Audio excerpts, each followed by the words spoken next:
Sa ngalan ng Ama, ng Anak, ng Espiritu Santo. Amen. Mabuti, pastol ang aming buhay. Patuloy ka namin kinikilala sa lugar na ito. Kaya naman, sapagkat aming inaangkin patuloy ang iyong salita, saan man may dalawa o tatlo na nakakatipon, ang dahilan ay pangalan mo, may pangako ka. Ikaw mismo ang nasa aming kalagitnaan. Kaya bilang iyong mga anak, ikaw ay aming pinupuri, dinadakila, binibigyan ng tunay na parangal na nararapat mong tanggapin. Kaya Panginoon, sa aming pagpapakumbabang muling pagdulog, samahan mo kami, mangusap ka.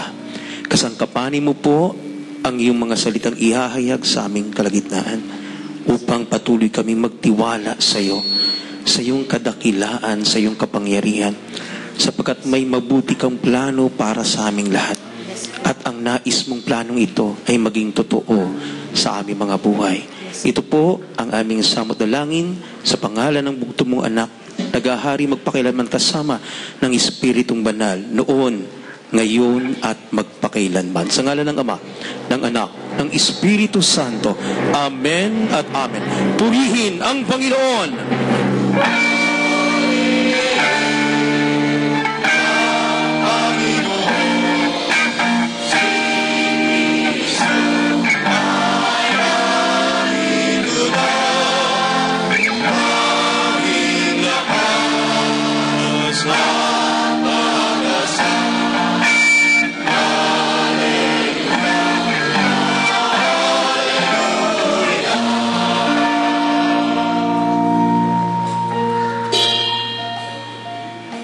Purihin ang Panginoon, nagdiriwang sa pagdating niya, nagagalak ang aking Espiritu.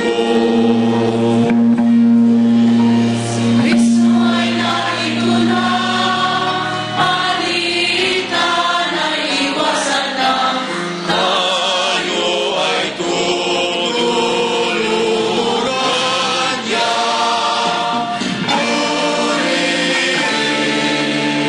ang Panginoon. Si Kristo ay narito na. Mailakas at pag-asa.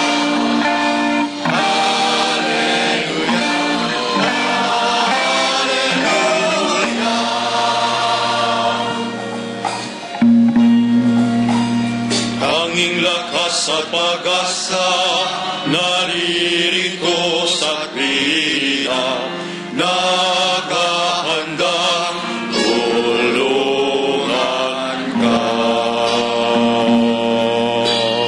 Hallelujah, Lagi na siya ang kasama sa hirap mo. Lagi nawa purihin ang Panginoon. Si Kristo ay narito na. Tanging lakas at pag-asa.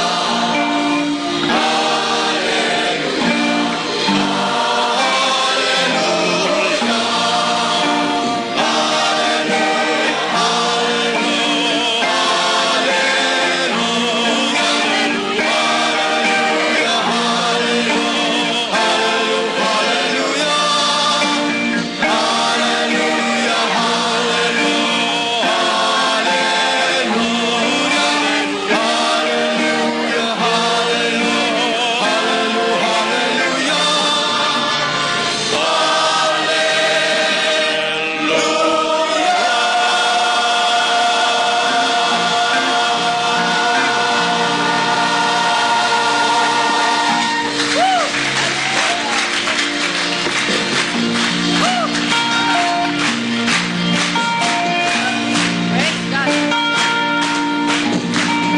Okay?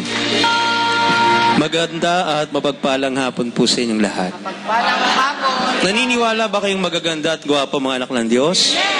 Tignan mo yung katabi mo, kamayan mo yung katabi mo, sabi mo, totoo pala. Yung sinabi ng preacher, ang laki ng pinagbago mo. Tumaba ka na. Palakpakan natin ang Panginoon. Okay? Handa na po ba kayong pagpalain ng Panginoon? Pakinggan po natin sapagkat may tema po tayo. No? Nakita niyo naman sa labas. Kanina pagpasok ko, natutuwa ako kasi ang gospel natin, Good Shepherd Sunday, no? Yung ating kaninang pinakinggan. Sabi ko, paano may re-relate? Anong connection? Madali naman pala, no? Ayon sa bahagi ng ating minamahal na pari. Ito'y pa niya, yung nakita niyo riyan from Joshua chapter 1 verse 9, it is an invitation of God that we can truly trust Him because He is almighty and truly great for every one of us. At ito mabuting pastol, yan ang trabaho niya. Ang ingatan ka, ang alagaan ka, ang iligtas ka. Sabi mo sa katabi mo, bakit ka nababalisa? Bakit ka maraming kinatatakutan? Aminin nyo, marami kayong problema. Hindi yun sinasabi. Sabi ko, aminin nyo sarili nyo. Sino may problema, taas ang kamay, huwag kayo mahiya. Alam ko, merong mga taong walang problema. Totoo lang. Kaya lang nasa loob ng Muntinlupa. Kailangan magpagaling. Tignan mo uli yung katabi mo, kailangan bang dalhin sa Muntinlupa? Pasalamat kayo, malayo Muntinlupa rito, no? Dahil kung malapit lang at inamin nyo wala kayong problema, naku, malaking problema yan. Pero ngayon, pag-aaralan natin, bakit iniimbitahan tayo ng Panginoon? Just like in the times of Joshua, when Joshua was called by God to lead his people, to to conquer the land of Canaan, no? Bakit? Sapagkat alam nyo, hindi porket malaya na, pasensya na kayo, matagal ka akong mag-intro, no? Kasi sa totoo lang, sabi ko kanina, paano ko babasahin yung mensahe? Ikli-ikli lang. Joshua 1:9 lang, no? Sabi ko, kailangan mahaba yung introduction para maintindihan ng mga kausap ko. So, paano ngayon aangkinin ni Joshua yung pangakong pinagpalang bansa, which is flowing with milk and honey, ay mapapasa kanila. Samantalang yung katotohanan, hindi basta-basta lang pwede makonquer yun, maangkin. Bakit? Kasi it is totally inhabited by a lot of races and people. At ang pinakamatinding sumasakop noon ay yung mga tinatawag ng mga higanting tao. Huwag kayong tumingin sa akin, kalit-lit ko lang, di ako higante. Nung maaari nung panahon ni Joshua, ako siguro yung mga mukhang langgam, no? Maliit. Kaya, there will be a lot of troubles that will come in their way para makonquer yun. Maraming problema. No? Pero ang isang kinatutuwa ko sa Panginoon, hindi niya pinapatignan yung the real situation about the land of Canaan. Na may pinangako siya, inyo yan. Mapapasa inyo yan. Even though, despite of a lot of things, na marami ng tao dyan at mga higante pa, huwag yung silang tignan. Tignan nyo yung pangako ko. Yung ibinibigay ko sa inyo, mukha kayong pinanghihinaan, mukha kayong natatakot. Pero ito ang pangako ng Panginoon. Sabi niya, basahin ko na, no? Joshua, sa aklat ni Josue, kabanatang 1, mga talatang 1 hanggang 9. Pagkamatay ni Moises, sinabi ni Yahweh kay Josue na anak ni Nun, at dating kanang kamay ni Moises, patay na ang lingkod kong si Moises. Pahandain mo ang buong Israel at tumawid kayo sa ilog Jordan, patungo sa lupaing ipinagkakaloob ko sa inyo, gaya ng aking pangako kay Moises. Ibibigay ko sa inyo ang lahat ng lupaing inyong maaabot. Ito ang magiging hangganan ninyo sa hilaga, ang bundok ng Libano, sa timog, ang ilang. Sa silangan, ang malaking ilog Euphrates. At sa kanluran, mula sa lupain ng mga Hiteo hanggang sa dagat Mediteraneo. Hindi ka matatalo ni numan habang ikaw ay nabubuhay. Kung paanong sinubaybayan ko si Moises, gayon din ang gagawin ko sa iyo. Hindi kita pababayaan. Magpakatatag ka at lakasan mo ang iyong loob. Ikaw ang mamumuno sa bayang ito sa pananakop nila sa lupaing ibibigay ko sa kanila ayon sa aking pangako sa inyong mga ninuno. Ngunit dapat kang magpakatatag at magpakatapang. Sundin mong mabuti ang kautosang ibinigay sa inyo ni Moises. Huwag mong susuwayin ang anumang itatagubilin doon at magtatagumpay ka sa lahat mong gagawin. Huwag mong kaligtaang basahin ang aklat na yaon. Dilidilihin mo iyon araw-gabi upang matupad mo ang lahat ng nasusulat doon. Sa gayon, giginhawa ka at magtatagumpay. Alalahanin mong lagi itong aking tagubilin. Verse 9. Magpakatatag ka at tibayan mo ang iyong loob. Huwag kang matatakot o mawawala ng pag-asa. Ako, si Yahweh, ang iyong Diyos, ay isa sa iyo saan ka man pumunta. Mga kapatid, ito po ang mabuting salita na magliligtas sa ating lahat. Pinupuri ka namin. Palakpakan, purihin po natin ang Panginoon. Hallelujah. Meron ba kayong kahilingan? Meron kayong mga prayer request? Meron kayong nais na talagang desires of your hearts to lift up right now before our God who is watching us, listening to us as His people? For sure, let us acknowledge and hold on to His words, no? Na mabuti, tapat, walang bagay na mahirap sa Kanya. Tanggapin natin ang paanyaya niya. Just like nung kausapin niya ang lingkod na ito, si Josue. Batang-bata pa sa larangan ng paglilingkod sa Panginoon. Ngunit hindi yun ang naging dahilan para madismaya siya to lead the people of God and claim what is the promise of Yahweh to His people. A land of flowing with milk and honey. A prosperous land for the people of God. Tayo ngayon sa ating panahon ng kanyang bayan. Tayo ang maanak ni Yahweh El Shaddai.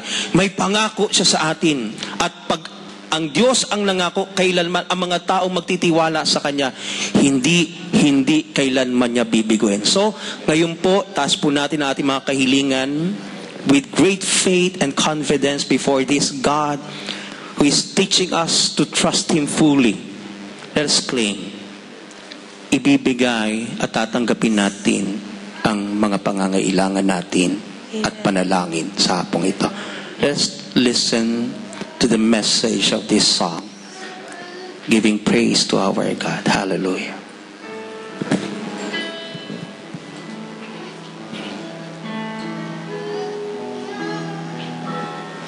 Be strong and take courage. Do not fear or be dismayed.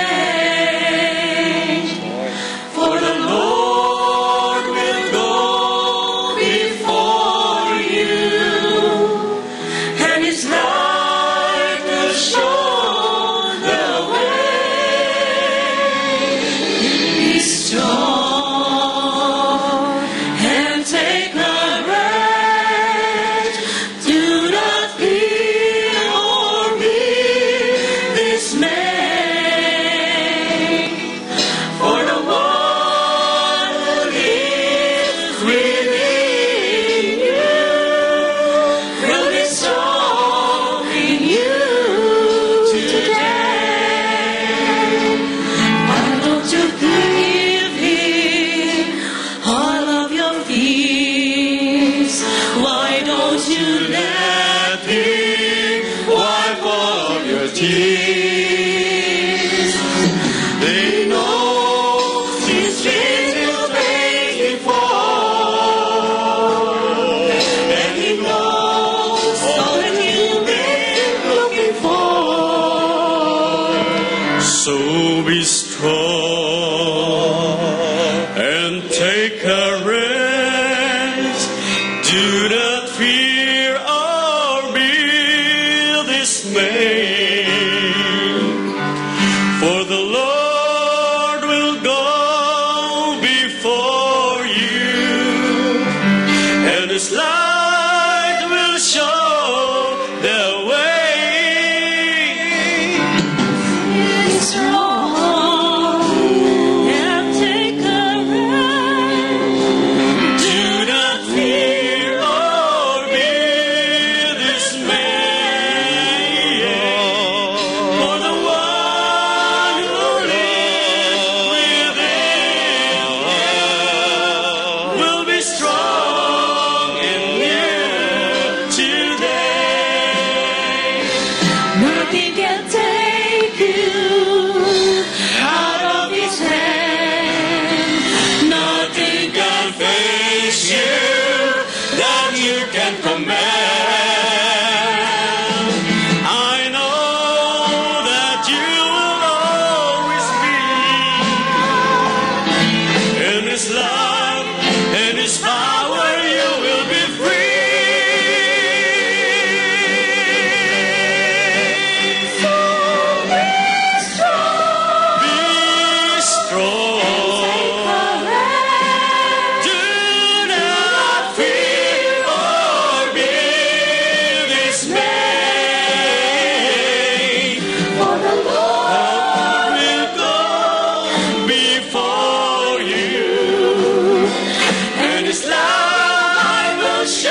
tayo mga kapatid sa panyaya ng Diyos na tayo kanyang pinalalakas. Amang banal, kapuri-puri, salamat po sa biyaya ng iyong katapatan.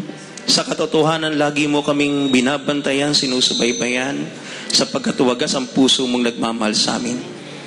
Biyaya sa amin ang iyong banal na gawain. Biyaya sa amin ang mga lingkod na nagtalaga ng kanilang buhay upang magkaroon ng katulad na gawain ito sa lugar na ito. Inagamit mo sila sapagkat ikaw mismo nais mo na tipunin kaming lahat upang bigyan ng kalakasan. Sapagkat ang katotohanan, totoo Panginoon, alam na alam mo, marami kaming problema kinaharap. Minsan, panghihinay dumarating sa amin at kawalan ng pag-asa. Ngunit malaki ang aming Diyos kaysa mga problemang hinaharap namin. Makapangyarihan at sa'yo'y walang bagay na mahirap o imposible man lamang. Kaya sa iyong panyaya na kami ay dumulog, tanggapin ang iyong tagubilin na iyong winika sa iyong lingkod na si Yesue. Ang sabi mo, magpakatatag siya, magpakatapang. Sapagat ang pangako mo, sasamahan mo siya at ang tagumpay ay ipagkakaloob mo sa Kanya. Yes, Lord. Alam po namin, Panginoon, na yung binitawang mong pangako hindi lamang para sa iyong lingkod na si Josue. Naniniwala kami hanggang sa aming panahon, pumapailan lang ang iyong tinig sa bulwagang ito, sa lugar na ito, at aming inaangkin ng aming narinig na salita ay patungkol din para sa amin. Ibinibigay mo rin ang pangakong ito sa mga taong naririto sa iyong banal na harapan.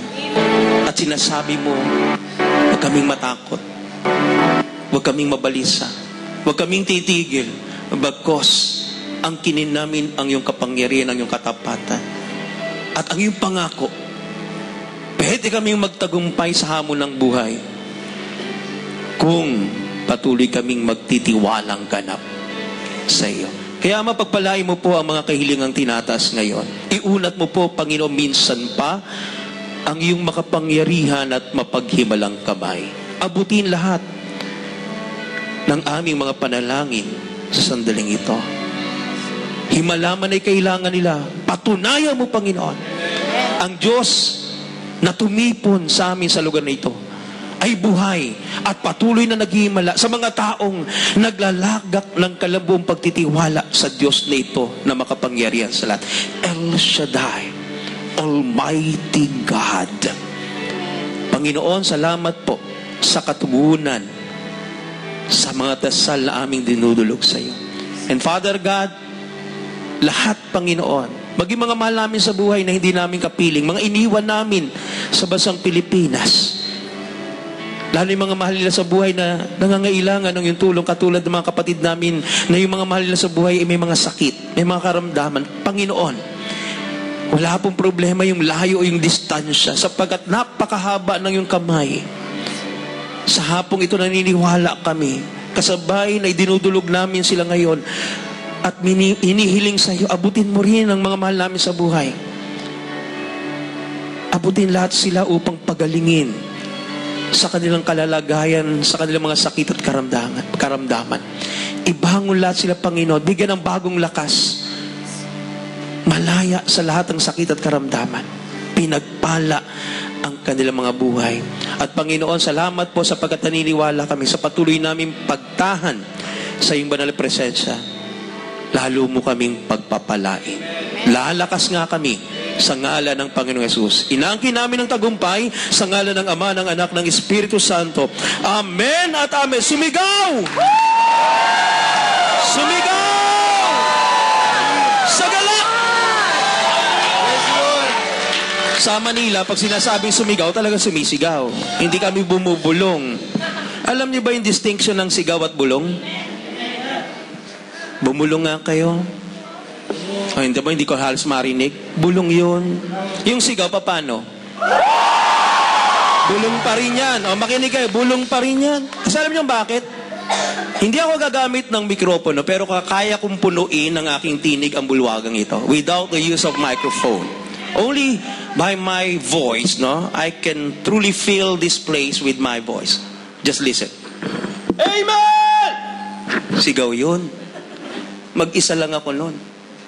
How much marapakarami nyo na kaya nyong bingihin ang tenga ng demonyo upang wala siyang magawang kapangyarihan.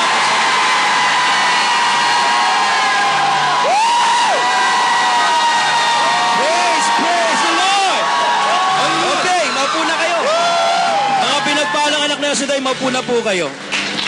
Sapagkat napakahaba po nito. Naku, malapit na. Malayo pa pala. Kasi hanggang alas 4 pa lang ako. Tama ba yung relo nyo? Alam nyo, minsan ako'y piniyayaan na nagkaroon ng privilege to share the Word of God because it is their anniversary. Somewhere dun sa nasasakupan ko dati, namin ni Brother Boyat Balisbis sa PFCC ng LAMP, no? Which is composed of Las Piñas, Muntinlupa, and Parañaque. Somewhere in Parañaque, near, saan ba yun? Merville, mga bandang lugar dyan, bago sa may Bikutan. May gawain dyan, nanyayahan ako, so sinare ko yung mabuting balita. And I look at their clock, yung wall clock sa harapan ko. Tama naman kasi tinitingnan ko habang nagmimisa, tumatakbo talaga, tumatakbo. Alam mo lang problema. Kaya lang during my talk, medyo huminto pala yung clock. So all I thought na, ang aga pa. Kaya pala yung mga mukha nang nasa harapan ko, nakangiwi na. Kasi pasado alas 9 na pala, hindi pa ako humihinto. Maniwala kayo, sabi ko, may problema tayo mga kapatid. Bakit? Bakit ganyan ang tingin niya sa akin? Alam niyo yung tingin niya sa akin, naghudyat yan. Na ano, brother boy? Kanina ka pa. No? Talagang inubos mo ng oras, ayaw pa tumigil. Kaya sabi ko, pasensya na kayo. Kasi tagtanong na ako ng oras. Anong oras na ba? Naku, nung marinig ko, brother boy, 9:30 na. Alas 9 lang tayo dito. Sabi ko, pasensya na kayo. Tingnan niyo po yung wall clock sa harapan ko. 8:45 pa lang. Huminto pala. Huminto sa 8:45. Sabi ko nga sarili ko, kanina ba ako nagtutak? Ba't hindi pa maabot alas 9? Sabi ko, Lord, pabilisin mo ng takbo. Kaya pala, hindi kalooban ng Panginoon. Binuo ng Panginoon yung mensahe. Kaya kung handa kayong mabuo ang mensahe, iiklian ko kasi ayoko na maulit yun. Palakpakan natin ang Panginoon. Okay. First and foremost, I am very thankful to be with you people of God here in Sambato, Umalquain. Yun na kasi yung pagkakasulat. Pero siguro pag binabanggit mga Arabo yan, talagang ganun siguro, no? Ewan ko lang, kasi hindi ko pa naririnig yan na binigkas ng Arabo. Kayo narinig nyo na? Hindi, nagtsamba-tsamba lang kayo eh. Nagmamarunong lang kayo eh, di ba? Pare-pareho lang tayo. Okay. So, dito na ako ngayon mga kapatid. Lagi akong titingin doon. Hindi sa dahil suplado ako ha. Kasi I will be monitoring my time. Kasi laging ganyan ako. Sasabihin ko maaga, tapos late na rin natatapos. Parang wala akong isang salita. So, better. Watch my time also. Okay. Ang tanong ganito. Banggitin ko lang uli yung panyaya ng Panginoon kay Joshua. Saan na ba yun? Nawala na. Okay. So, ito yun. Joshua. Napakaganda kasi ng pangako ng Panginoon. Sabi niya rito, chapter 1, verse 9. Alalahanin mong lagi itong aking tagubilin. Ano ba ibig sabihin ng tagubilin? A reminder. Hindi lang reminder, mababaw yung reminder, yung bang a command.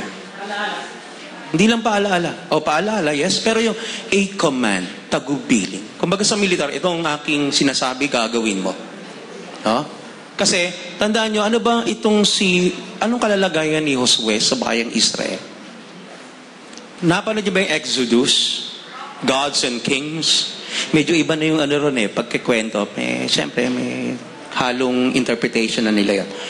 Pero, may malinaw na pinapakita doon. Yung kalalagayan ni Moses. Si Moses doon, makikita nyo, was loved doon sa isang Egyptians na sa kanya ay humango mula sa tubig. Kaya ang pangalan niya, drawn from the water. Moses, the meaning of the name Moses, drawn from the water. Hinango mula sa tubig. Kasi yun ang kalalagayan ni Moses. And Moses was raised up like a true Egyptian. Yung mga pribilehiyo niya bilang isang Ehipto ay nasa kanya. Even though he was not a true Egyptian. No? Alam natin yun. Sabi, kwento na yun eh. No? So hindi matanggapin ni Moises na siya ay isang Ehipto, na isang Hebreo. Isang Hebreo. Lahi ng mga Israelita. No? Isa sa lahi ng mga Israelites. Hebrews. No? So, nung malaki na siya, medyo naguluhan ang isip niya. Tapos, tinawag siya ng Panginoon to be his general. Yun ang kwento doon, di ba? I'm calling you to be my general. Kaya tawag sila, general. Sabi niya, gano'n. Kasi yun ang kalalagayan niya. Ang mamumuno, yung tunay na anak ng Pharaoh, at siya, mahal na mahal siya ng mismong Farao ng panahon na yun. Kaya lang, hindi siya pwede maging successor kasi hindi naman siya tunay na anak. So, ang kanyang kalalagayan ay next in line sa Pharaoh. Kaya siya general. He was raised to be general. Being general, tapang. Equipped na mamuno sa pakikidigma. Kaya pala yun ang gustong ipakita noon ng gumawa ng pelikula. Tinawag siya, all he thought is, yung kanyang nalaman sa pakikidigma, yun ang paraan para masave niya ang bayang Israel. Pero along the way of the movie, papakita roon na, hindi yan ang paraan kung bakit ito tinawag. Hayaan mo yung paraan ko. Ang gawin mo para isave ko ang bayan ko. Just sit and relax. All you have to do, watch and see a movie. Di ba? Para tas yun, di ba? Wala kayong ka-humor. Ang hirap nyo naman. Mahirap pala maging kumikero rito. Siguro susunod, pag-aaral ako maging mag-magic. Matuto mag-card trick. Kaya ako nanonood ako sa YouTube. How to do these card tricks. Para one of these days, para matuwa kayo, maging isa lamang kero din ako. Palakpakan natin ang Panginoon. So, yun Nung matapos na sa paraan ng Panginoon, ay iligtas niya. Kaya nga Exodus yun kasi, pinangunahan ni Moises na maging totoo ang kaligtasan nila at maging free from the bondage of slavery sa bansang Ehipto. No, during that moment na sila po'y lumalabas, alam natin na they roam the wilderness for 40 years. Alam natin yun. At during sa panahong yon, meron na siyang alalay si Josue, si Joshua. Dalawa yan, si Caleb, saka si Joshua. At nung matapos yung panahon ng paglilingkod ni Moises, isinalin ito kay Joshua. Malaya na po yung bansang Israelites, no? O yung mga Israelites, yung bansang Israel. Kaya lang wala na silang leader. Nasa wilderness sila.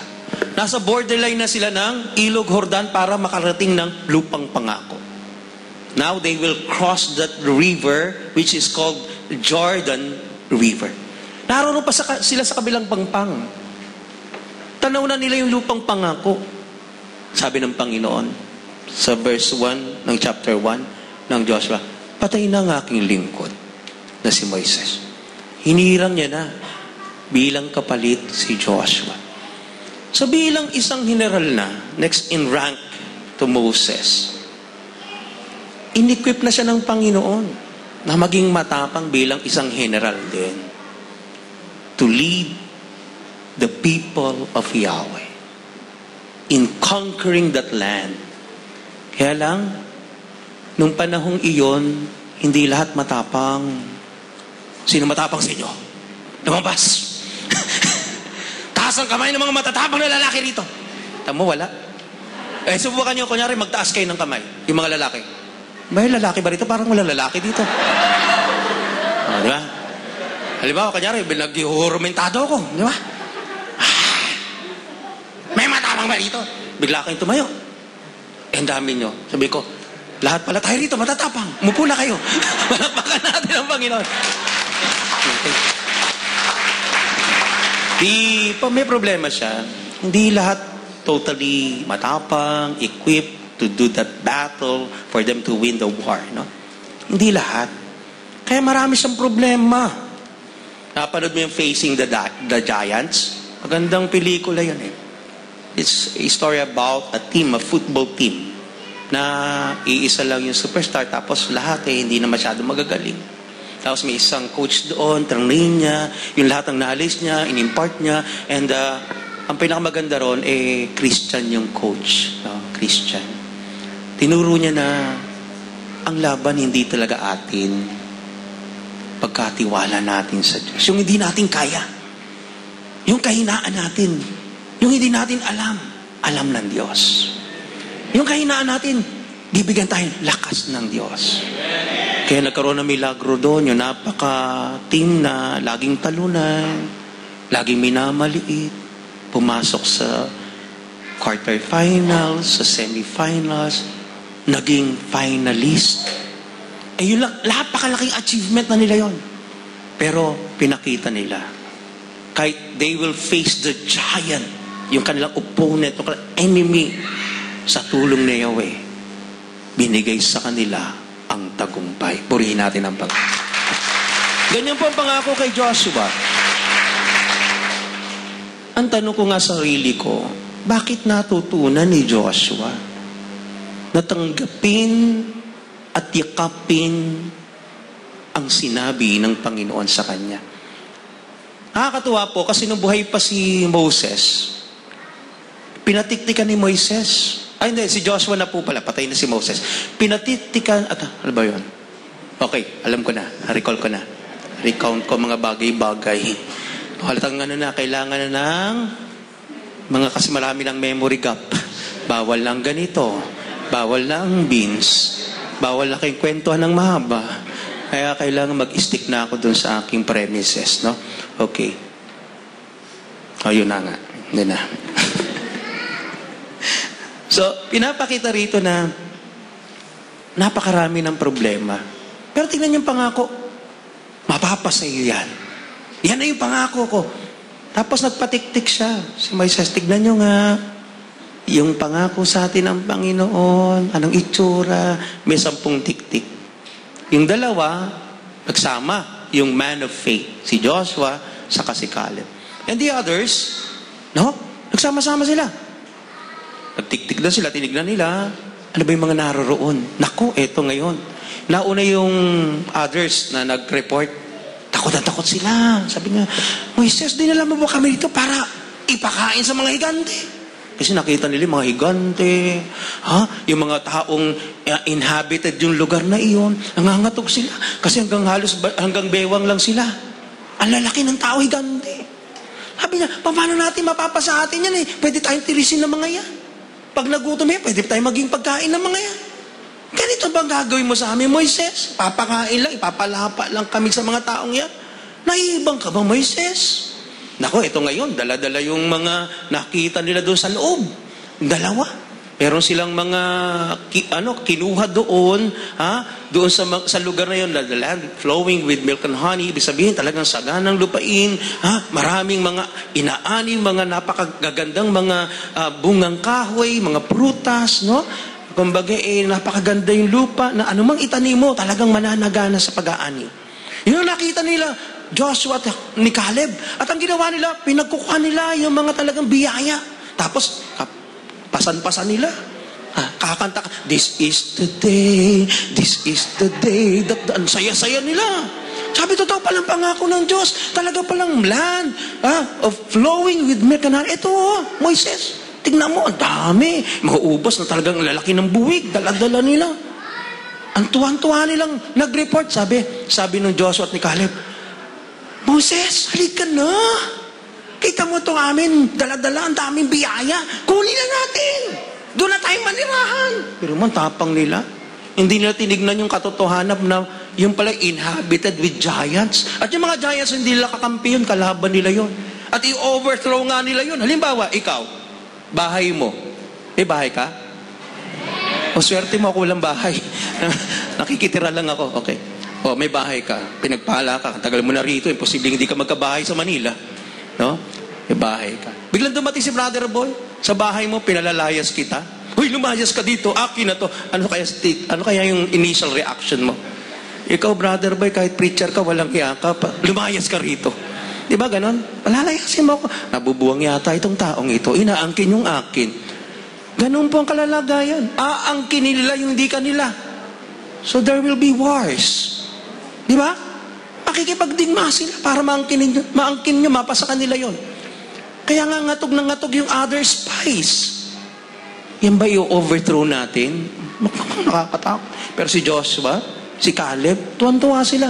Atin ito, bigay sa atin ni Lord. Atin ito, mapapasa atin ito. Amen? Kaya yun ang nangyari. Nireport nila, ang bait ni Lord sa atin. Wala tayong sariling bayan, pero ito, ibibigay niya sa atin. Halika na, Moises, magmadali na tayo. Atat na kami. Kayo ba atat na tumanggap ng pagpapala? Okay, palakpakan natin ang Panginoon. Huwag kayo mag-alala, nagpataas na tayo ng mga kahilingan nyo. Answered prayer na kayo. Diba? Okay. Meron akong 5 bagay na nais ibahagi sa inyo. For this man of God to fully understand the invitation of El Shaddai in his life. To trust. For him to be courageous. Galing ko mag-English, ano? Parang totoo, no? Binasa ko lang. Hindi man ako marunong mag-construct ng mga English. Minsan mali-mali grammar ko. This day, tonight, and forever. Ganun. Okay. No? May 5 bagay na pinapakita na kailangan kilanlin ng Panginoong ito. Si El Shaddai, makilala natin. His character, His greatness. Do you believe that our God is a great God? Amen! Di ba? He's great. He's awesome. He's powerful. He's ever-living. Buhay. No? Itong dapat natin makilala sa Kanya, His greatness.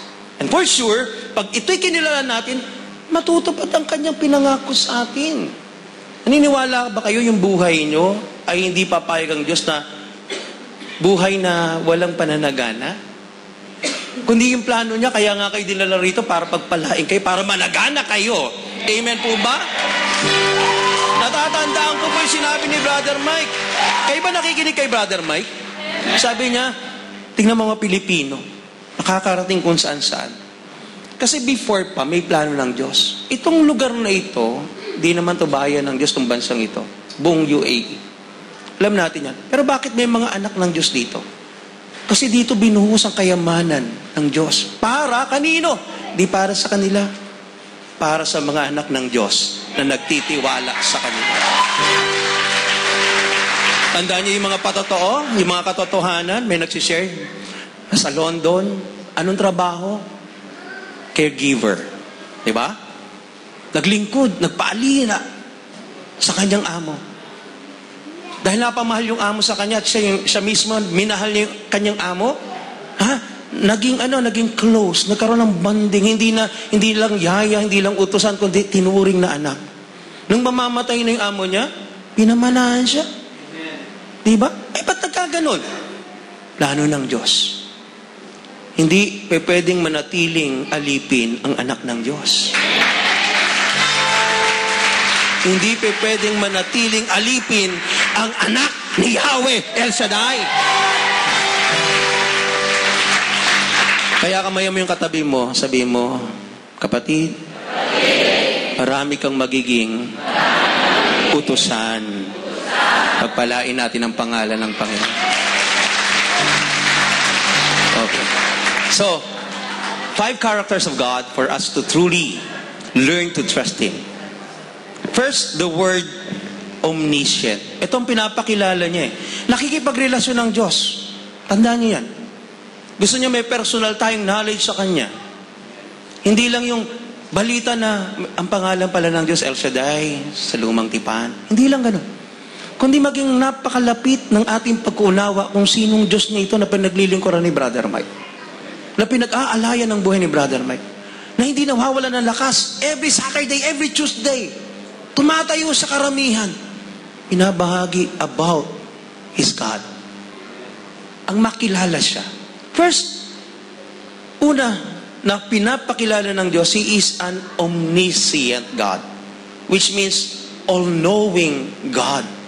Tayo mga tao, kahit anong talino mo, Kahit magkaroon ka pa ng maraming degree kinuha at kinabit mo lahat sa pangalan mo, hindi ka pa all-knowing. Marami ka lang alam.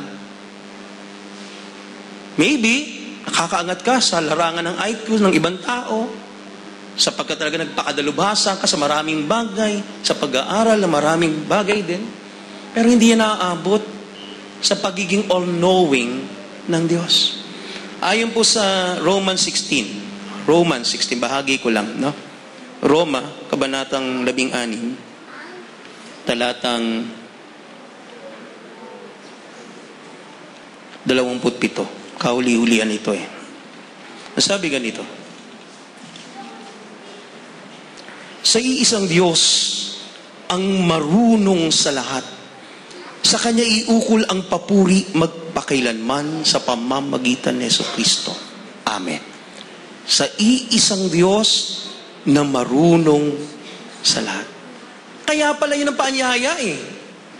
Na Yahweh kay Josue. Hindi niya alam kung ano naroroon sa lugar na yun, sa bayang iyon. Pero alam na ng Diyos. Yung future natin, hindi natin alam. Yung bukas lang, hindi mo na alam eh. Pero ito, sabihin mo sa katabi mo, kapatid, alam ng Diyos ang bukas mo. Palakpakan natin ang Panginoon. Why? He is all-knowing.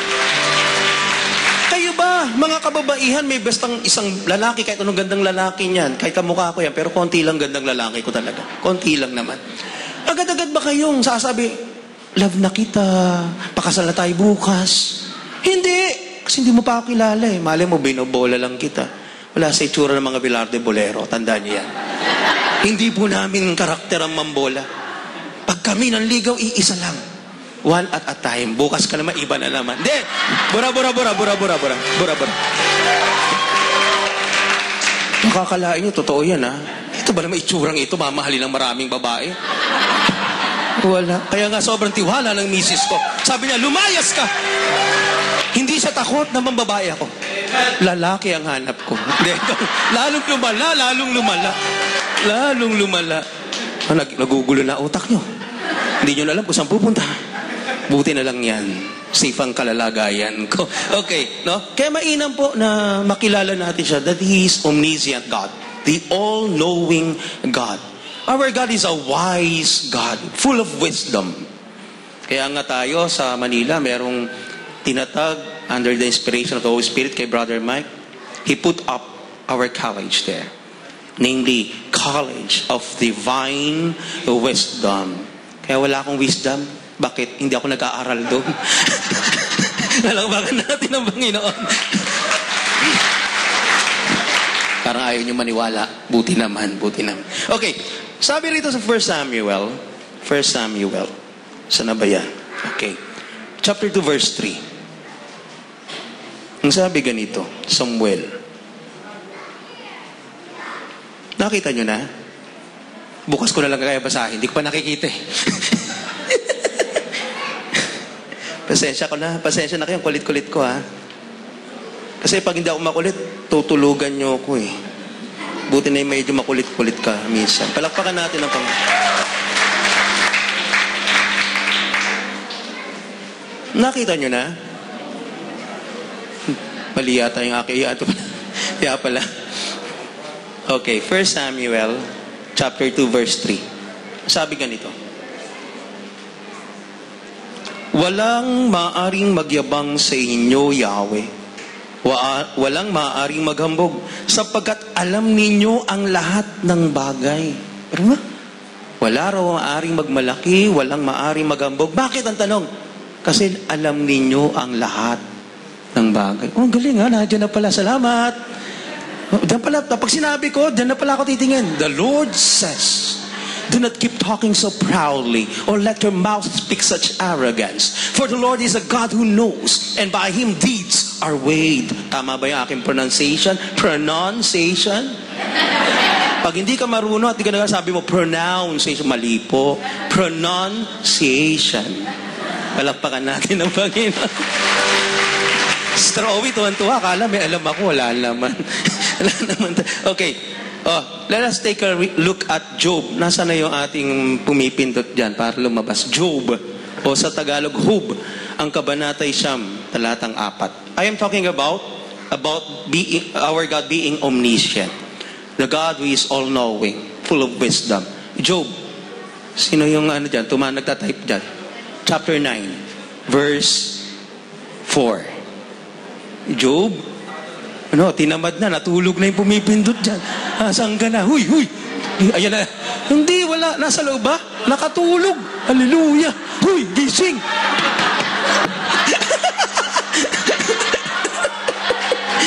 Oy, wala kami usapan ha. Baka magalit sa akin, wala kaming usapan. Oy, wala dyan, medyo ayusin mo trabaho mo ha. Wala kaming usapan. Laki ng pasasalamat ko kasi ginagawa niya yung tungkulin niya. Kasi alam ko naman tamad kayo mag-take note eh. Alam mo sa pag-aaral, di ba pag estudyante ka, may tinuturo yung teacher mo, para hindi, pag nagkaroon ng quizzes o examination, para hindi ka mabokya, anong ginagawa mo? Nagsusulat ka, nag-take note ka. Ito yung sinabi ng teacher, ito yung pinag-aaralan namin. Para sa susunod, magkaroon man ng special examination or quiz, basta-basta, bigla-bigla, handa ako. Okay, sabi rito, Job chapter 9 verse 4, NIV version, His wisdom is profound, His power is vast, who has resisted Him and come out unscathed? Galing, Hindi ko alam ang ibig sabihin. Ito ibig sabihin. Hindi kayo naman, dali niyong maniwala naman. The Lord is teaching us that His wisdom is profound. Ayan na, nakasulat na. Wisdom is profound, no? Sa Tagalog, ano ibig sabihin yan? Oo, tapos? Halika na, dito ka na. Ikaw na mangaral. Hindi, alam niyo kanina sabi ko, paano kaya to? Sabi ko, gagayahin ko yung style ni Eli Soriano. Basa. Kaya, naghahanap ko kanina, wala akong tsabe eh. Ikaw pala nandyan ka, sana ikaw na lang eh. Para ang salita ko ng trabaho ko, basa. Sinabi sa ganito, tapos basa. Wala na akong trabaho, sana, di ba? Sana nagsabi ka kagad, nandyan ka lang pala. Okay. So, we must learn the greatness of our God, that we can truly put our trust, not only our trust, our whole lives unto His hand. Because He's an all-knowing God. Alam niya ang lahat. His wisdom is profound. No? Walang makakatalo sa karunungan, kaalaman, katalinuhan niya. Kasi lahat nagmumula sa Kanya. Hindi po sinasabi ng Diyos, huwag kayo mag-aral para hindi kayo matuto. No. Ang gusto niya nga, matuto tayo.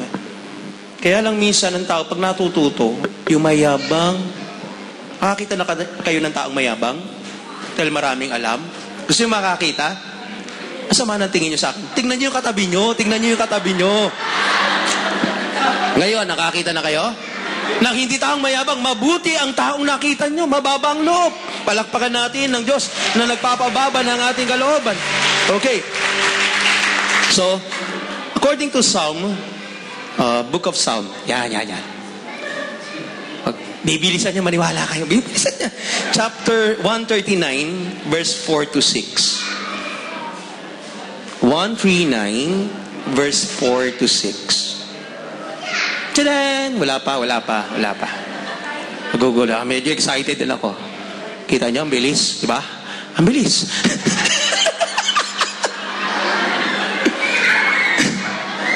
Makadalawang taong kaya ako rito? Ano sa palagay niyo? Hindi, ibig sabihin, makakapag-stay ng UAE for 2 years. Parang ayaw niyo ako mag-stay ng 2 years. Kayo rin, walang makulit na preacher sa harapan ninyo. 139. Verse 4 up to 6. Okay. Basahin niyo na lang, ganito ibig sabihin niyan. Being an omniscient God, His understanding is beyond human.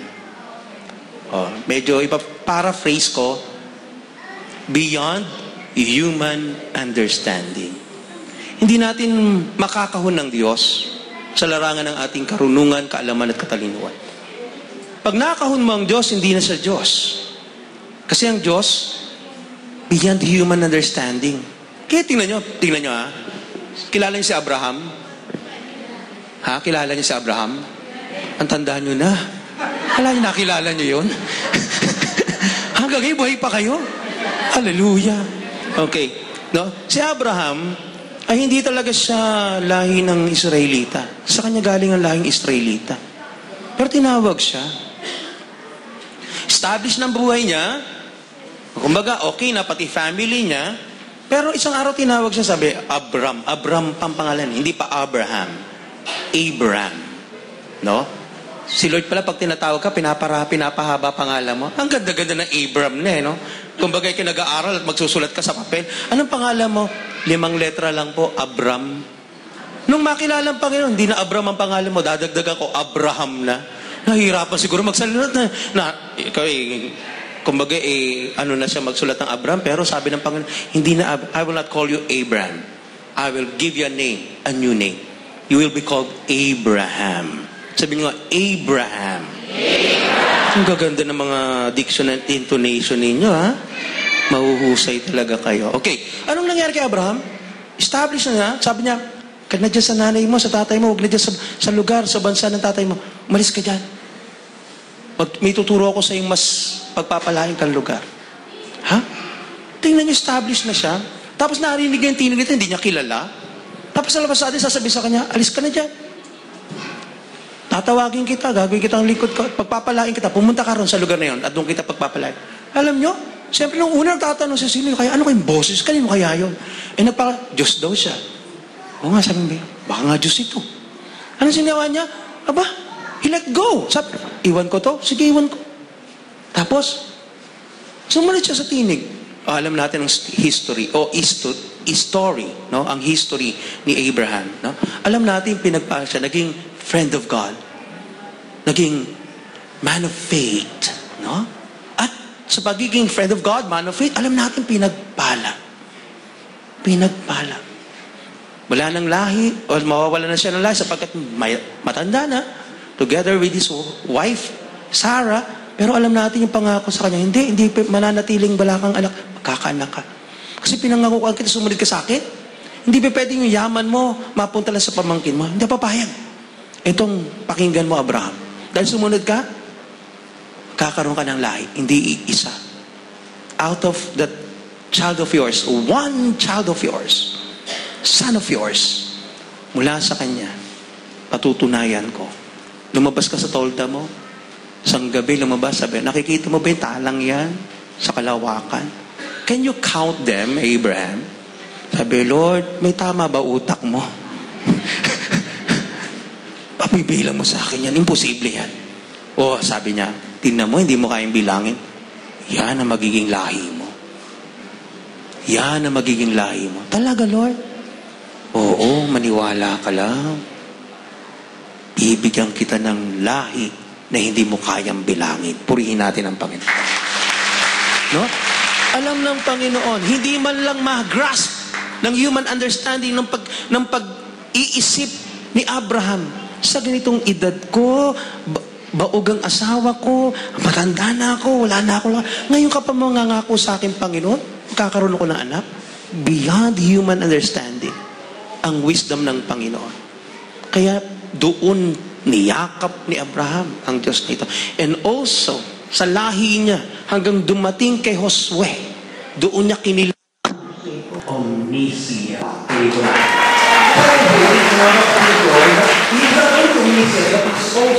Nakalagay sa mic? Nakalagay sa mic? Nakalagay sa mic? Psalm 139 verse 7 to 12. Sa mic nakalagay? O sa headset? Medyo trabaho ng konti, ha? Konti lang. Mamaya, meron kang LO sa akin. Maniwala ka. Pag binigyan ako ng malaki rito, bibigyan din kita dyan. Malakpakan natin ang Panginoon. Being omnipresent God, pinapakilala niya sa atin na hindi siya malayo sa atin. Di ba? Lagi siyang naririyan. His presence is always available for His people. Available for His own people. Okay.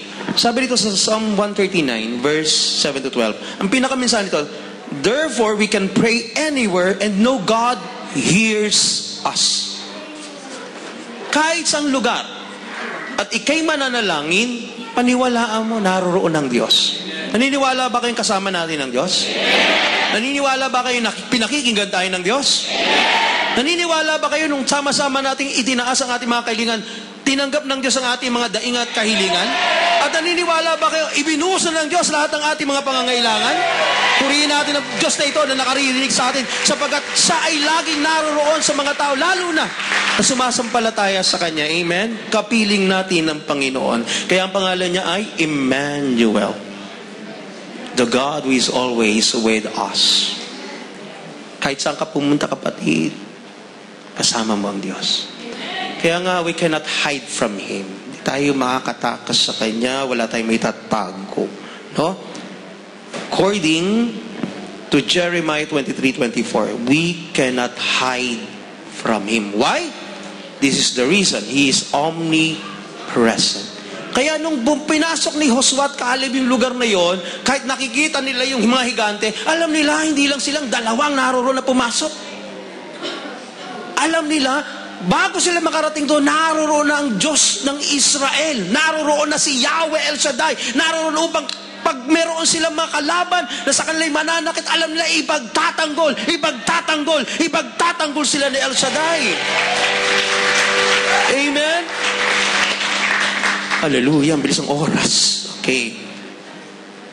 It's also not far from any one of us, according to Acts 17:27-28. Okay? Ayan, so can any hide himself in secret places that I shall not see him? Said the Lord. Do not I fill heaven and earth? Said the Lord. Diri mo, pinupuno niya ng kanyang presensya ang langit at lupa. Kaya nga may kanta, langit at lupa. Yung may katanong yung bang ang iyong langit ay yung trono at ang lupa ay iyong tungtungan, di ba? Yun ang mga kantang yun eh. Yung pinaka earth, tungtungan ng paa niya. Ganun siya ka-huge, ganun siya kalaki. No? Ganun ang ating Diyos. He fills the heavens and the earth with His presence. Kaya yung pagiging omnipresent niya, daman-daman ng mga taong nagtitiwala sa Kanya. At dahil patuloy natin kinikilala yung Kanyang presensya, talagang hindi ka mapapahama. Talagang yung guidance nasa sa atin. Kasi kung dinadamdam natin ang presensya, gagawa ka ba ng mali? Halimbawa, bigyan natin ng magandang konkretong ilustrasyon. Nakakita ka ng cellphone. Dito, hindi uso yung nakaw, ano? Sa Pilipinas, maniwala ka, huwag niyo iiwan mga cellphone ninyo. Kahit nasa harapon niyo yan, kahit hawak niyo yan, biglang may tumatapot. Wala na. Sabi mo, bye-bye. Mahal-palp naman niya. Pinag-ipunan ko yan na matagal. Yun, kakawayan ka pa ng tumatakbo. Slow motion. Ganun pa sa'yo, no? Iniinis ka pa. Iniinis ka pa. Tapos ikaw naman mangyak, ang cellphone ko. Kaka-selfie ko kasi. Ayun, patay. Kaya huwag kayo mag-selfie lang sila pag nasa Manila kayo, ha? Kayo masyado matakaw sa selfie. Kasi nang inaabangan ng mga talagang very wide awake ng mga eyes na kung nasaan kaya yung mga cellphone na magaganda. Abangan natin. Maglalabas yan. Okay. Ang naglabas, nawala na. Kaya ang Panginoon ganyan din. Na mga kapatid ko na omnipresent. His eyes is always watching every one of us. Lalo na yung mga anak niya. Lalo na yung mga nagpapasakop sa Kanya. Lalo na yung mga kumikilala sa Kanya. Naniniwala na kaya niyang iligtas, pagpalain. Naku, ang mata ng Panginoon na sa atin. Kaya wala tayong kawala sa presensya ni Yahweh El Shaddai. Purihin po natin ang Panginoon. Okay, pangatlong bagay. Sabi ko yung kanyang karakter, bilang Diyos. First, He is an omniscient God. Second, He is omnipresent. Thirdly, alam natin, He is an omnipotent God. Omnipotent. Alam natin yung root word ng potent. Potent. May kakayanan. Kaya nga, potentiality. Yeah? Pag sinabing impotence, naku, nakakahiya. Nakakahiya. Tinamaan ako. Sabi ng mga may sakit ako, Brad. ED. Di ko na pa-profound pa yon. Alam niyo na yung sa kalalakihan. No? Tayo nag-iisip ka, ano kaya ED? Yan yung wala nang magawa. Parang Sister Belen at Brother Mike na, eto hindi man chismis, sinasabi yan ni Brother Mike, no? Yan si Sister Belen, nung kabataan ko, takot ako mawala niya. Ngayon, pinapalas ako niyan, kahit na ako mag-isa na lang. Bakit alam niya, wala na akong magagawa eh. Sabi ni Brother, na Sister Belen sa kanya, sige, dati nun, masyadong Sister Belen, yung kanyang may bahay, silosa. Ewan ko ba naman, hindi na makaganda ang lalaki si Brother Mike. Magandang, gwapo kasi siya, hindi siya magandang lalaki, gwapo siya. Hallelujah. Baka maka-report, Brother Mike, sinabi ng pamangkin mo, hindi ka raw kagandahang lalaki. Eh kasi, ini-stress ko, gwapo siya. Alam niyo, minsan, ano na rin, katuwaan ko na rin yung pag nagyayabang siya. Kasi nadadamay ako.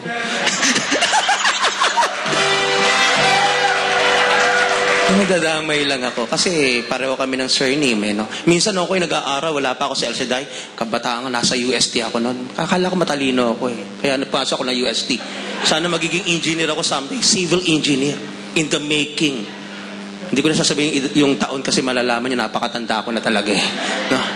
Kala ko also, I thought kayanin ko. Ganun. Kaya lang may problema.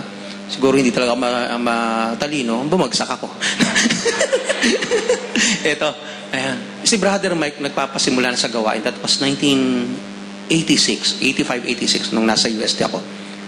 Yan bago, fresh na fresh ako sa years ng being college 1. Nandun ako. Tapos, pag Velarde, ano si Mariano Velarde, yung Brother Mike. Ako, tatanggi ko, hindi ko kilala yan. Hindi ko kilala yan. Ano yung coincidence lang? Coincidence. Kasi hindi, ang taguri kay Brother Mike, siyempre, medyo marami ang hindi pa nakakilala sa gawain, hindi naiintindihan yung gawain, baka akala lang isang sekta na pinuputak kay Brother Mike, which is totally separated from the Catholic, no? Akala nila ganon. Kaya ako naman sa hiya ko, tinatanggi ko, hindi ko kakilala yan, hindi talaga, wala kaming consanguinity. Tamo, hindi nyo alam yun? Consanguinity or consanguinity. Bahala na kayo dyan. Okay, yung pagkarelasyon, pagkakaugnay, ibig sabihin, in relationship with, ganyan. Okay, ano tinatanggi ko? Ayaw ko, kasi baka, sabi naman kasama ko, narinig ko, yung Mariana, parang may tama yun eh. Pag sinabi ko, baka maisipin sa akin, may tama din ako. Di ba? Kaya sabi ko, hindi. Pero, salamat sa Diyos, yung kayabangan ko, binagsak ng Panginoon. Kasi wala rin akong alam noon. Hindi pa rin ako part ng ministry dati noon. Kaya siguro hindi pumayag ang Diyos na maging napakarunong ko. Maybe ako isa sa mga tao na even in relationship, meron ako kay Brother Mike. Baka ako pa isa sa mga sasabihin ko, okay, maniwala kay Brother Mike kasi siraan ng ulo yan. Siguro ganun ang magiging stand ko. Isa siguro ako sa mga taong hindi naniniwala at maniniwala kay Brother Mike. If ever na maging napakarunong ko. Buti na lang binagsak ako ng Panginoon. Nung bumagsak ako, hindi na ako lumaki. Alam baka natin ang Panginoon. So, it's not only an omniscient, omnipresent, but also omnipotent God. Okay, God is all-powerful. According to Genesis 1 verse 1, He is our Creator. He created everything. We see and we cannot see. He is the Creator. Biruin mo yan? Ganun siya ka-powerful. At ang pagiging powerful niya, pinakita niya sa atin, tayo mga tao nakagagawa sa pamamagitan ng mga bagay na naririyan. Halimbawa, yung silyang yan, saan galing nga? Ito kasi ano na to galing sa, ang tatag dito? Yung bakal, no? Baga sa bakal. Pero yung mga others, like yung mga wooden structures na silya, alam natin, hindi kaagad silya yan. Nalanigawa sa mga kahoy. Galing yan saan? Sa punong kahoy. Hindi naman magiging agad-agad pag nakakita ka ng punong nara, sabi mo, silya. Hindi. No? Wala ka nakita ng tao na sabi na, punong nara, sabi mo, uy, lamesa. Hindi. Ewan ko, may tama talaga yun. Pag gano'n, ano? Pero ang sasabi mo, puno, kahoy. Di ba? Ang tanong, ba't nagkaroon ng silya? Dala ng tao. Ginawa dahil sa dunong niya. Kaya lang, nakalikha siya, hindi dahil magaling at marunong siya. Kasi mayroong pinanggalingan. May bagay na sa pamagitan noon, nakalikha siya, nagagawa ako nito. Pero ibang Diyos, He created everything with His power words. O word, no? Kanyang winika. Wala namang araw, no? Mga celestial bodies in the universe, in the heavens. But the Lord said, let there be light. And there was light. Diba? Let there be... O yun, nagkaroon. Kasi ang bilis na binabasa mo word ko, hindi ko pa pwedeng isa-isahin. No? Kalangpakan natin ang Panginoon. Okay? No, nangyari ang mga bagay na yan because He is all-powerful. He is our Creator, heavens and the earth. And Him all things hold together according to Colossians chapter 1, verse 17. Salamat po, Colossians. Colossus. Mahirap kasi pag English, masyadong slang. Sa Tagalog, masyadong bika. Colossus. Diba? Colossus. Ganun lang, madali na. Chapter 1, kabanatang 1, talatang 17. Ayan. Ano ibig sabihin niya? Tingnan nyo. Hindi po, 17 po yung talata. Kabanatang 1, talatang 17. Madaling maitindi niya. Sabi rito, and He is before all things, and by Him all things consists. Okay, ang ibig sabihin ito, in Him all things hold together. Tingnan nyo kung hindi niya hawak ang lahat, kagulo yan. Sa celestial bodies na yan. According to so many people are studying universe, no? Itong ating tinatawag na galaxy, hindi lang ito iisa. Ito ay isa bilyong-bilyong galaxies na napapabilang tayo sa universe na hindi natin maisip kung gaano kalaki. And up to now, many scientists, hindi nila masukat kung gaano kalaking universe. Ever expanding ang universe na to. And yet, nasa kamay ng Diyos. Umiiral sa tamang pag-iral. Kung wala sa kamay ng Diyos to, yung sinasabi ng mga in year 20, gano'n, tapos everything will collide. Ito mga planets na to will have a collision. Gano'n? Kung wala yan sa kamay ng Diyos, matagal na nangyari yan. Gano'n siya ka-powerful. Kung yung mga bagay nasa kamay niya, alam niyo po ba, nakakita na kayo yung araw natin, di ba? Tingin natin, napakalaki. Pero may marami pang malalaking tala na nasa universe, nasa iba't ibang galaxies. Hindi na ako Betelgeuse, isa sa mga napakalaking tala na kinukonsider na sun din. Napakaliit ng sun kung ikukumpara mo sa Betelgeuse na ito. Ganun kalaki ang universe, ever expanding, and yet it is all in the hands of this God. Kaya dapat talagang magtiwala ka. Mo, sabi nga sa awit, sino ang tao na dapat mong kalingain? Samantalang, itong mga talang ito, kalalaki. Hindi niya masyadong binibigyan ng ganong love, ganong paghanga, ng tawagin niyang kawangis. Hindi. Ang tinawag niyang kawangis at kalarawan, tao kay liit-liit. Nakakita na kayong grain of sand sa beach, mga pinong-pino, tapos kukuha ka ng pinakabutil doon. Halos di mo makita. And yet, alam mo, nasa kamay mo, nasa palad mo. Katiting na katiting. Ganyan ang itsura ng tao. Ganyan pinangangalagaan ang isang katulad mo, isang katulad mo, isang katulad mo, isang katulad ko, ng God na ito na all-powerful. Yan ang kinilala ni Joshua sa buhay niya. Even though ang bayang Israel, hindi naman talaga lahat mandirigma para sa kupin na sumakop ng mga bayan-bayan at talunin ang aming mga kaaway. Kahit gaano kalaking higante, ang kinilala niya hindi yung galing niya sa pakikidigma, hindi yung tapang ng mga kasama niya. Ang kinalala niya, makapangyarihan, makapangyarihan, makapangyarihan ang aming Diyos na kinikilala, si Yahweh El Shaddai. Hallelujah. Everybody say amen. Amen. Everybody say praise the Lord. Praise the Lord. Ganyan sa born again, mga gawain, di ba? Palakpakan natin ang Panginoon. Practice lang yun, baka maging born again kayo eh. Hindi, talagang dapat maging born again tayo ang ipanganak na muli sa Espiritu ng Diyos. Amen. Nang sa gayon, ay yung talagang pangako niya na kaligtasan ay ating kamtin sa ngalan ni Jesus. Palakpakan po natin ang Panginoon. Okay. Fourthly, kasi 5 lang ito, no? About our God, who is a great God. this God, which Joshua had served, no? Ito yung God na to kinilala niya, the God who is eternal. Eternal God. According to 1 John, chapter 5, verse 20. Ayoko kasi ng 20 eh. Parang bading 20. Kailangan niyo 20 bird? Hindi, Tweety bird yun eh. Okay. Ba akong bading? Walang bading dito ha. Bawal yun, bawal. Okay.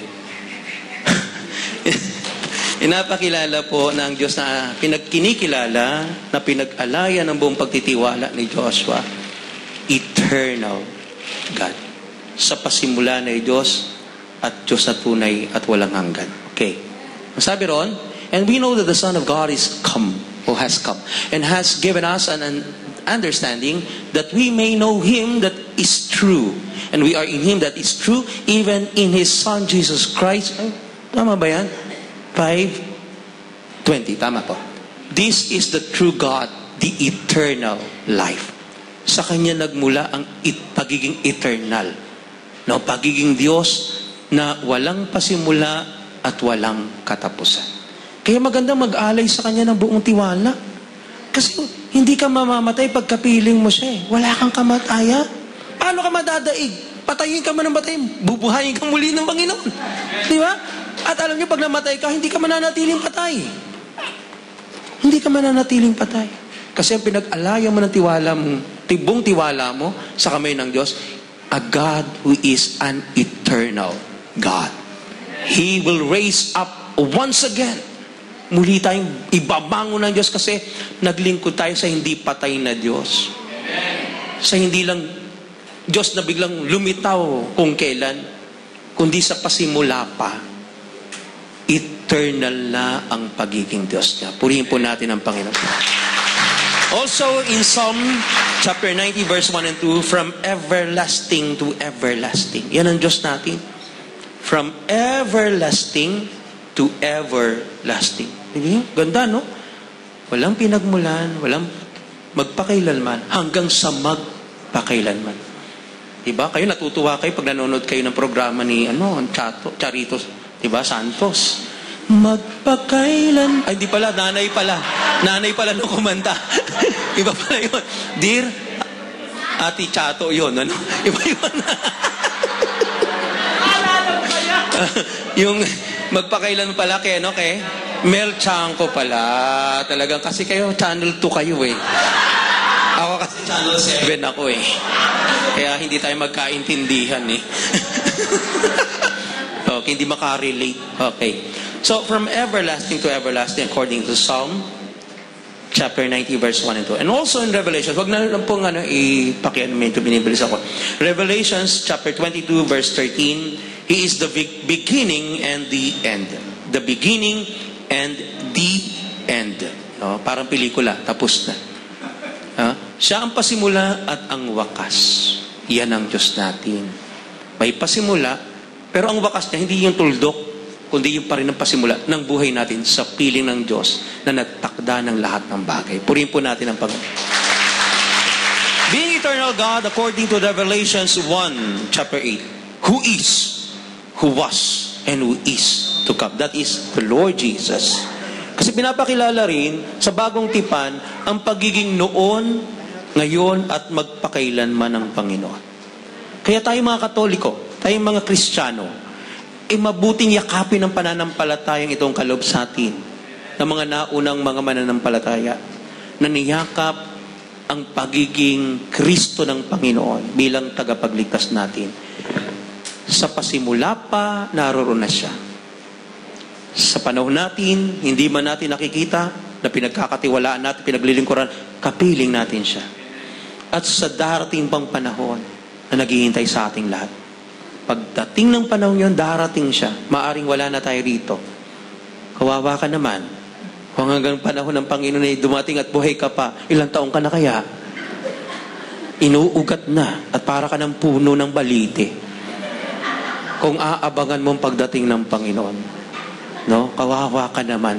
Akala may sasandal sa'yo para magpahinga, para maging malilim. Akala nila puno ka. Yung pala tao na. No? Kaya ako naniniwala, maaring nasa piling na tayo niya bago pa siya dumating. Pero ang kagandahang loob ng ganito, the good news is this, no?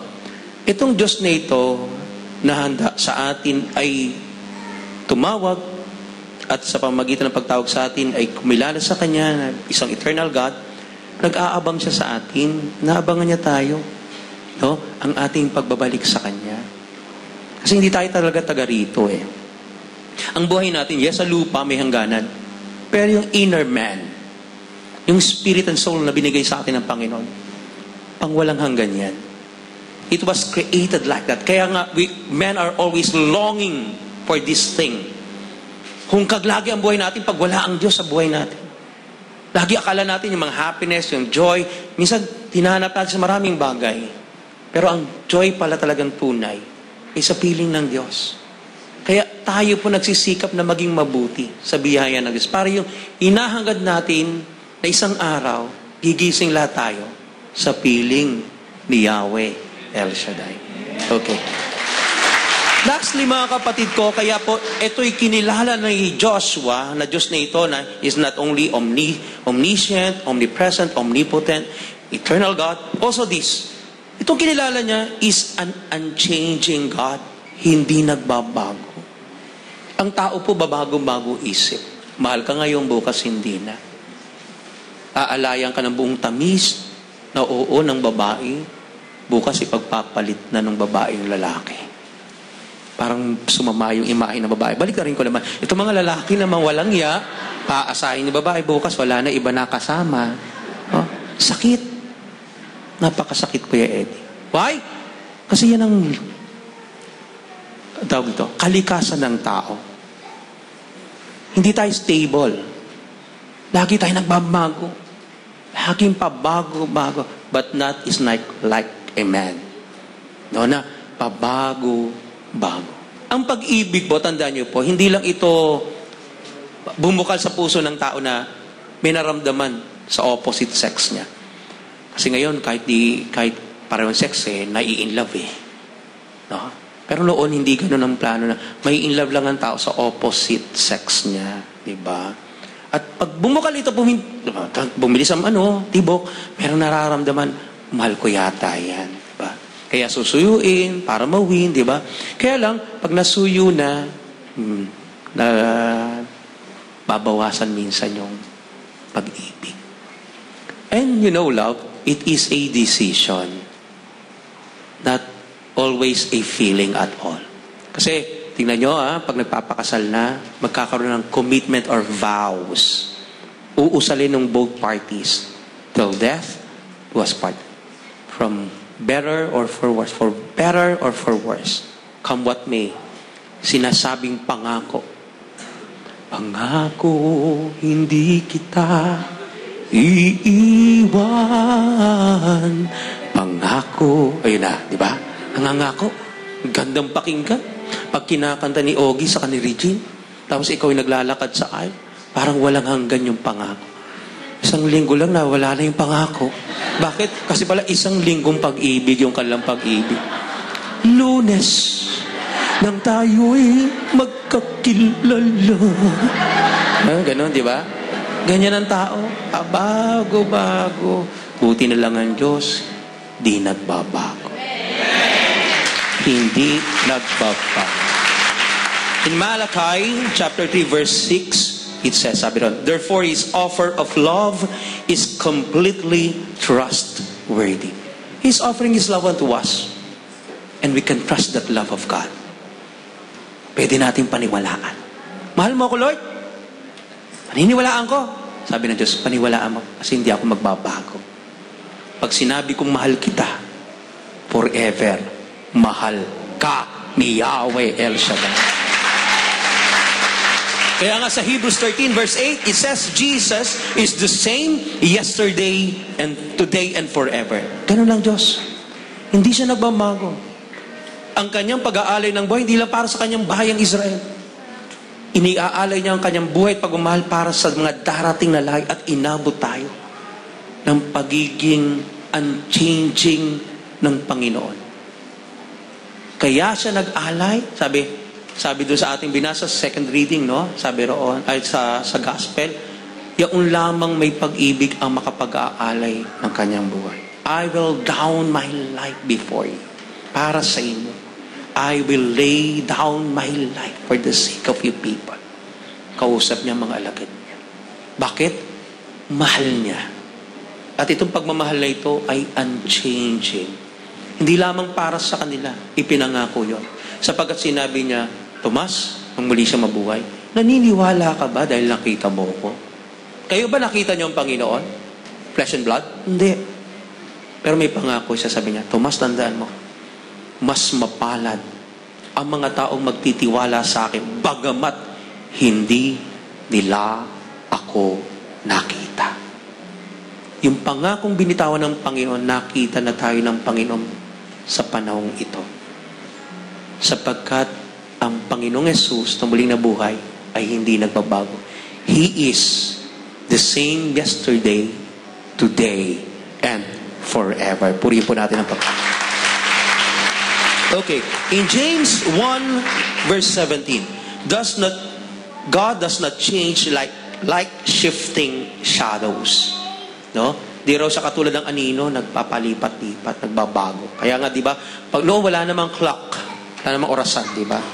Paano nalalaman ng tao na, anong oras na? So, magitan ng shadow niya, ay, tanghali na. Ay, hapon na. Ay, gabi na. Siyempre, alam mo, gabi na, wala nang araw. Ka? Purihin natin ang Panginoon. Oh. Nalalaman sa shadows niya. Bago-bago yan. Walang shadow sa buong 24 hours na nanatili na nandito lang. Wala. Pagbabago yan. Kasi sumusunod yan sa takbo ng araw.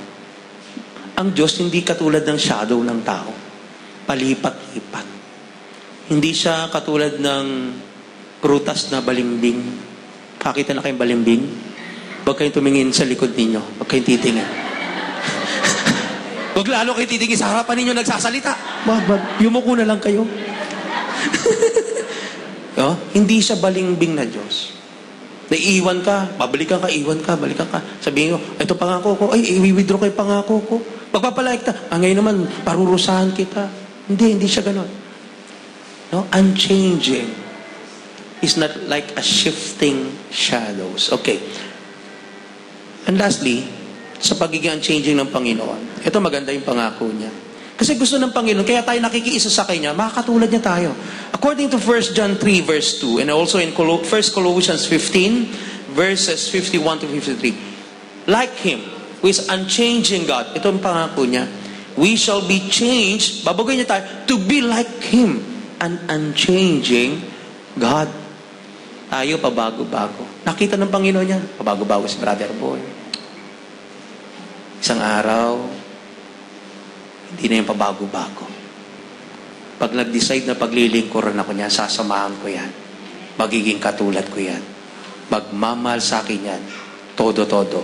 Hindi na kailanman magpapago. Purihin natin ang Panginoon. Okay. Wala na akong oras.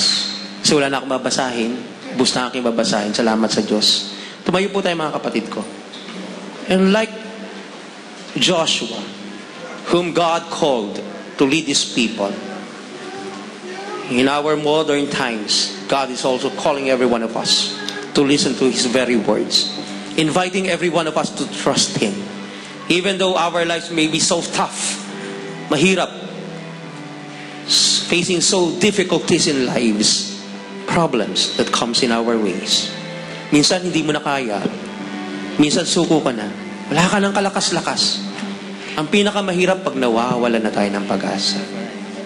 Especially our dreams comes into shattering ones, no? Wasak. Meron palang Diyos na pwedeng maglaan ng kanyang pangako sa atin. Katulad ng binigay niyang salita kay Joshua. Hinamo niya si Joshua. Joshua, tandaan mo ito. Magpakatatag ka at pakatapang. You know what? The reality is, we are celebrating 2 years of our anniversary today. Batang-bata pa pong gawain. Maaaring naramdaman natin unang taon blessed na blessed, pangalawang taon blessed, pero hindi po lahat ng taon blessed na blessed. Yan ang katotohanan ng buhay. Pag hindi ka ba blessed na blessed, mawawala ka na sa pangako ng Diyos. Hindi. Dapat, more so ever, when difficulties comes in our lives, we must go back again to the very beginning that we have met the Lord in our lives and have given unto us His very words, encouraging us to trust Him, to claim His words for us. May pangako siya sa bayang Israel under the leadership of Joshua. May bayan kayong matatawag na sarili. A land flowing with milk and honey. Yes, there will be many obstacles in your ways, but don't look at it objectively. Hold on to my words that I have given you as my promise. Meron kayong biyaya. Meron tayong pagpapala. Yes, pagpapalain ka materially.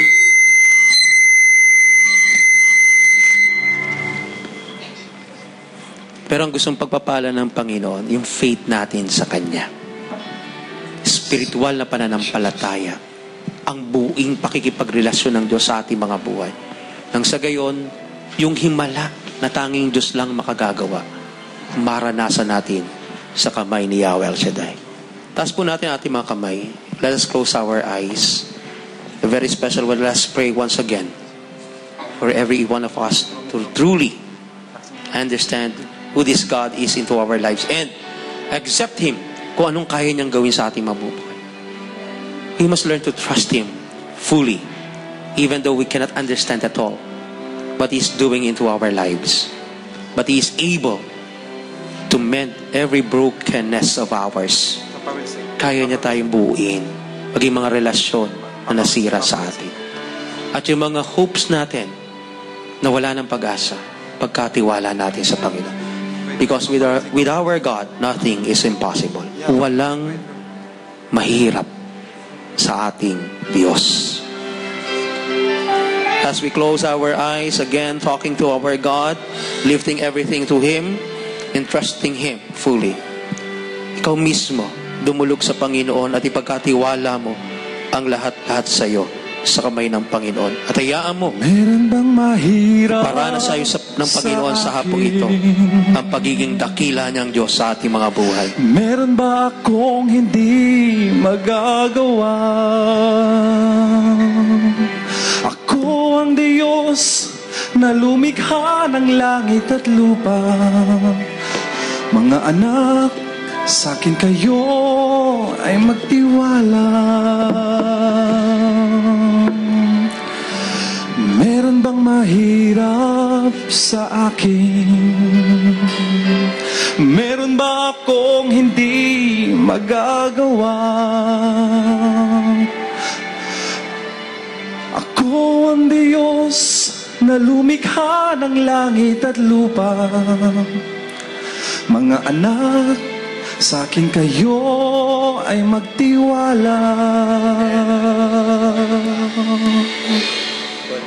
Walang mahirap sa'yo. Walang mahirap sa'yo. Ikaw ang Panginoon na makapangyarihan. Walang mahirap sa'yo.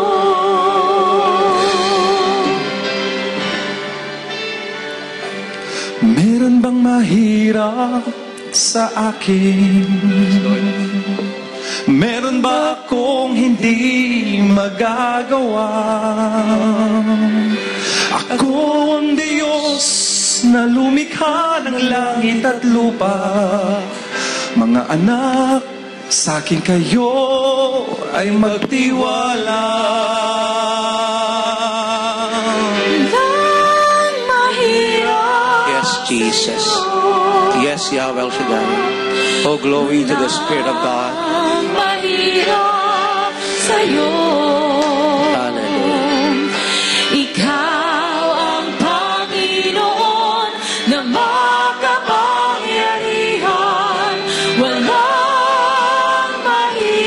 pa, walang mahirap sa iyo, Panginoon. Come on.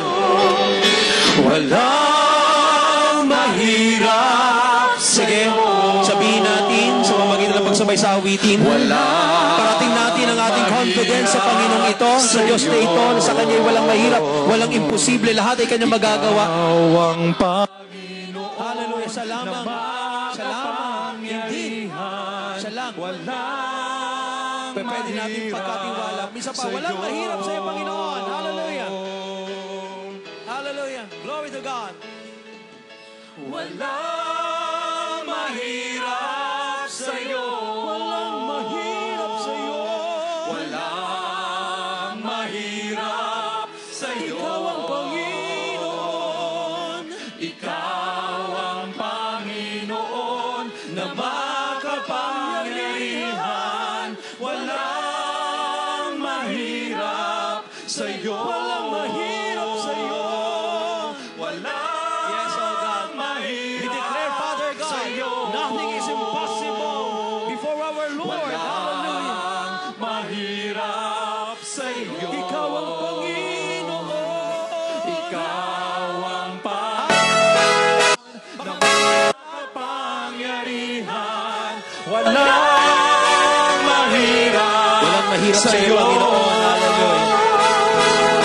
Ikaw ang Panginoon na makapangyarihan. Walang mahirap. Ikaw ang Panginoon. Hallelujah. Yes, oh God. Walang mahirap sa'yo. Yes, Jesus. Amin pong pinanghahawakan ang iyong kadakilaan bilang Diyos na omniscient, omnipresent, omnipotent God. God who is eternal and unchanging God. Hanggang ngayon, yan pa rin ang iyong kalikasan. That is your very nature, O God. At yan ang nais mong kilalin namin. Sapagkat kung hindi ka namin kikilaling bilang Diyos kung sino ka, hindi po namin maunawaan katulad ng paglilingkod ni Joshua.